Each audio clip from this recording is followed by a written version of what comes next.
Good morning, Redeemer. We're just going to have another look at this character, Job.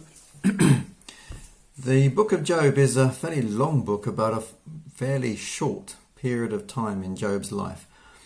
But Job's whole life was spent getting ready for this one moment. This was a life devoted to worship, being trained in worship. So when tragedy struck, he was prepared. So when we read in this famous verse, chapter 1 and verse 21, the Lord gives and the Lord takes away, blessed be the name of the Lord, is what comes out from deep within him. It wasn't something he thought up in the spur of the moment. It wasn't something that he had to sort of grasp at. Worship was second nature to him. It was the spontaneous reaction to tragedy. He wasn't fazed by it. But this is not our natural reaction. This was a practiced response. This was the fruit of enduring faith and discipline over many years. He could never have said these things had he not been prepared for this moment in his life. Can true worship happen like this, when the heart is broken and the mind just in shock, numb? What Job does for us, he actually stretches our view of the word worship. He makes the word expand. It makes it sound different. It makes it sound bigger and deeper and wider than we have ever known it before. It becomes like a huge waterfall with water flowing incessantly over it. It becomes like a big ocean.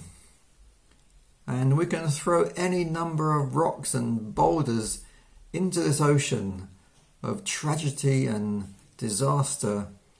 But actually the ocean, it doesn't seem to make any difference to the ocean.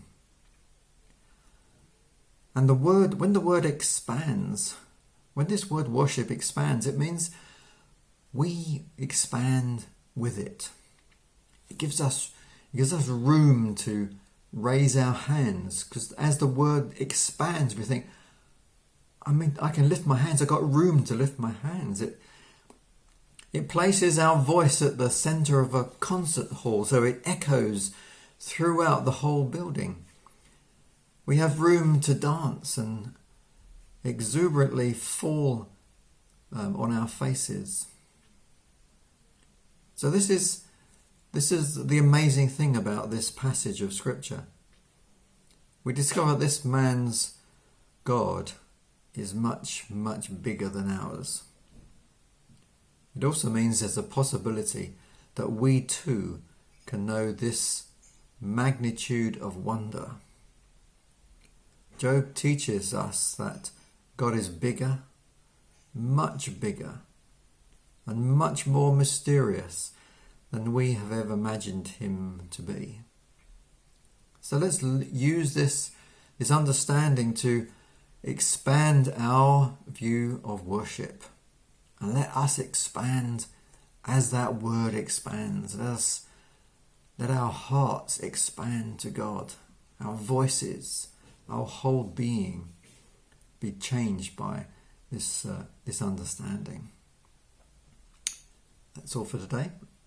Have a great day. I'll see you tomorrow.